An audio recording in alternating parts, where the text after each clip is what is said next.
Good morning, everybody.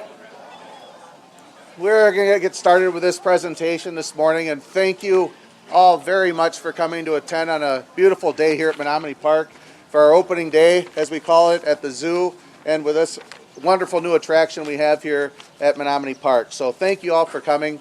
My name is Chad Dahlman. I'm the Park Services and Events Manager for the community, and happy to be here to help recognize the individuals and groups and partners that have helped us get to this position today and the process it took forward to go into. So appreciate you all in attendance and being part of this ceremony here today.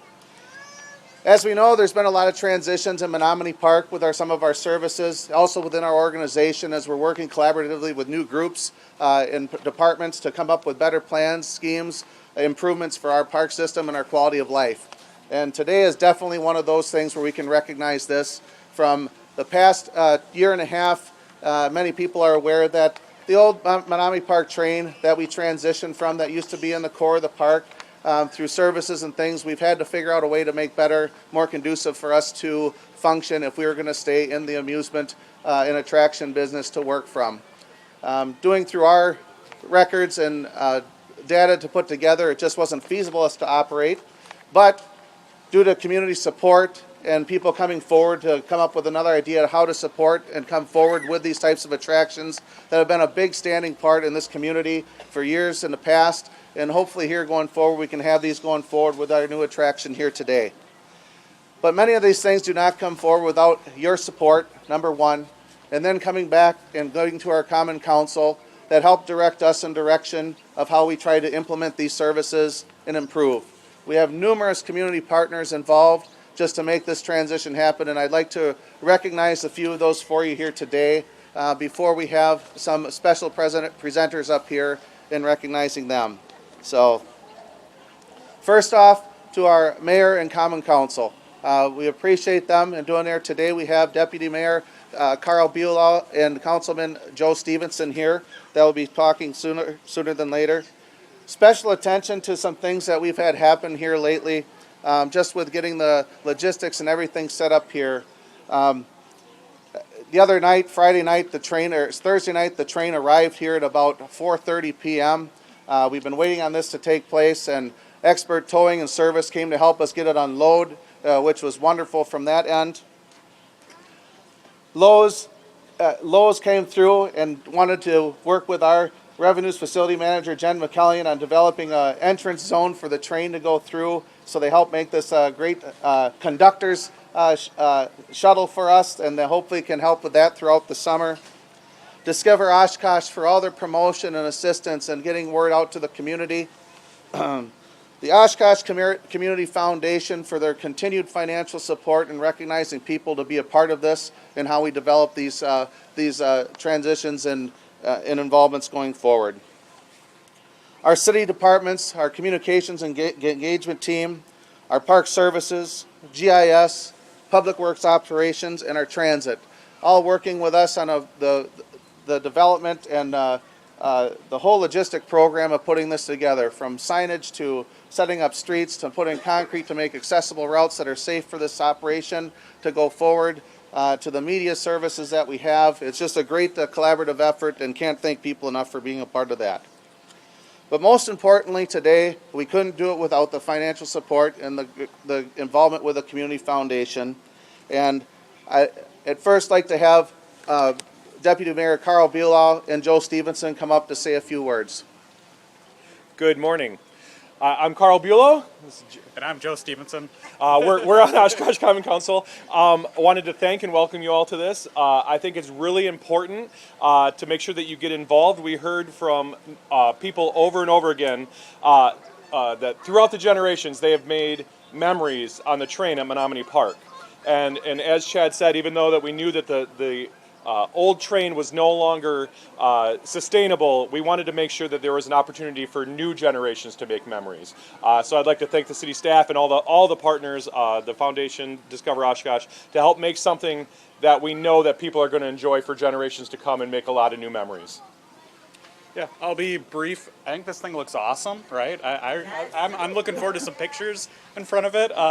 But again, I want to hit home. Thank you for just the entire community. This was really a community-driven effort to invest in future of families and recreation in Oshkosh. So I really feel like the community came together on this one, and I think, Chad, you've done a great job listing all those community members, but if everybody here, you were all part of it as well. Thank you very much for everything you've all done, and I am looking forward to riding on this with my kids for decades to come. Thank you. And it's a reminder that in Oshkosh we deserve to have nice things and we can invest in nice things. So thank you.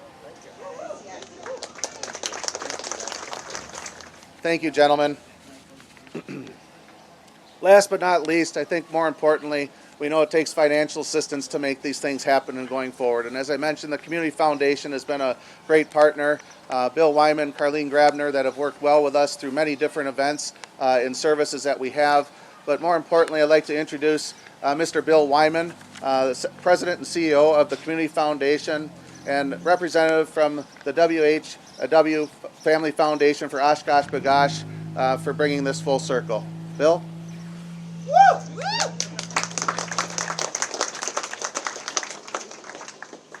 Good morning. It's a great day in the park. Any day in the park is a great day. So it's wonderful. But I'd like to start by thanking the city and the Parks Department. The way you improve just the quality of life in our community is great. And I think there needs to be like a special applause for the city and the Parks Department for everything they've done for this. So congratulations. But they don't do it alone, as Chad said. It works. It's a public-private partnership that makes all this stuff happen. And on the private side, it's volunteers. It's people that run the fishing tournament. It's people that help build the city, the Little Oshkosh. It's people that hold events, tennis tournaments, and people that sit on council boards and all those type of things. That's what makes this happen. And then of course it's philanthropy, but the philanthropy is the easy part. It's all the stuff that goes behind it that makes it all the hard work. And then the third part about the public is all of you enjoying this. If it wouldn't be a park if you weren't all having fun here. So it's really important for everyone just to stay involved and make the park a park. I got off my script. But today we're here to cut for the train. So the train is, I mean, it's a beautiful new thing, and Chad went into some of the details. But again, it was a private-public partnership, and that's the way it all works. So I just want to say it's great to be here, and I'm honored that I get to be able to speak as the Community Foundation leader and thank everybody for putting this all together. Carlene was huge in making this all happen, and Jen and Chad and Ray was really involved. So it's a great day. So that's what I have to say for that. Before we get into the ribbon cutting end of it, the Wyman family, I'd like to invite you and representatives of your family and who you'd like to be on the first inaugural ride of the train to go around. And we look forward to showcasing the park from a different venue and look forward to your family being part of that. So, but for reference for people coming through, the park opens today at 10 a.m. The train opens 10 to 6. We'll be open 7 days a week now through Labor Day weekend. The train will be running during that time period. 11 to 6 weekdays, 10 to 6 Saturdays and Sundays and holidays. So, pardon for that. And then also we may be entertaining to operate this during some of our special events that we have down here with our Brews on the Bay and things of that nature too. So hopefully we'll have it more done. And then another more important thing is we have 4 community days that'll be part of this season that are sponsored for free of charge for people to come in there. And Bill, did you want to make an announcement quick for today? Sure. So, First of all, I'm going to go back a little bit. The WHW Oshkosh B'gosh Foundation, when Oshkosh B'gosh was sold in 2005, the fund was started at the Community Foundation, and over that, 21 years or however long it's been, there's been a lot of things behind the scenes, like helping with the Boys and Girls Club, and helping with, of course, the Pollock Pool, helping with the playground at Reed School, and the inclusive park at South Park. So there's been a lot of things that we've been involved in, and it's important for Oshkosh B'gosh to keep its behind the scene, but keep things moving forward and basically helping families and children, which is what made us popular to begin with. So to top it off, today we are going to offer free rides all day on the train. So that's the big news for the day. So have fun and enjoy. Thank you. Thank you. Thank you, Bill and the Wyman family, for doing that. It's a great gesture for the day, and I'm sure a lot of people will enjoy that. However, even though we have our free days, we still need cooperation from you and the public to still purchase your tickets, because keep in mind, this is a train. If you've been at a train depot or a bus station before, they have strict times of what they call. Our goal is to have 3 rides per hour. Our loop takes about 16 minutes to go through, and it also has an historic value with some audio that plays of different concepts around the park, so you can learn something while you're here as well. So the train station itself will be on the back side of the Lakefly Cafe. Purchase your tickets, go there, because they are by time, and make sure you're on time. I don't know how many people remember Thomas the Train Engine or know that little cartoon, but you got to be on time. So the conductors will be keeping a tight ship on this, and make sure you're here present. We'll be doing the boarding out front always, and also unboarding here, and hope people utilize the park and the zoo going forward throughout the days, and the other types of amenities we have within the park here. So at this time, I'd like to invite the family up to cut the ribbon, and it's also our council and deputy mayor as well, Anna Canizzo, our Cultural Enrichment Services Director, a department director as well, so, and Discover Oshkosh and the Community Foundation representatives. Thank you. 1, 2,